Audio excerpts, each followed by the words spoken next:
Hello বন্ধুরা, তোমার সবাই কেমন আছো? আশা করি ভালো আছে। আমি ভালো আছি। আজকে চলো তোমাদের সাথে যে প্রথম আমি আমার মিনি ব্লগ স্টার্ট করছি। চলো তোমার দেখায় আজকে আকাশটা কি সুন্দর ঝলমল ঝলমল করছে। চলো একবার দেখিয়ে দিই।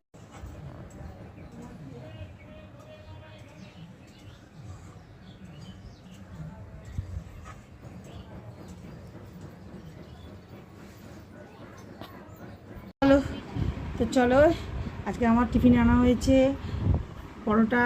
এই দোকান থেকে আনা হয়েছে পরোটা ঘুগনির তরকারি, বোঁদে আর চা। এটা হচ্ছে আজকে সকালের আমার ব্রেকফাস্ট।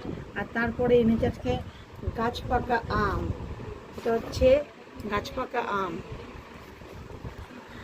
এটা হচ্ছে গাছপাকা আম। চলো আজকের ব্লগটা এখানেই শেষ করছি। ফের তাহলে আজকের দিনটা এইভাবেই শুরু করলাম। আর এখনও অনেকটা সময় বাকি আছে। দুপুরে রান্না আছে, রাত্রি রান্না সেটা পরে হবে। আপাতত এখানে টাটা।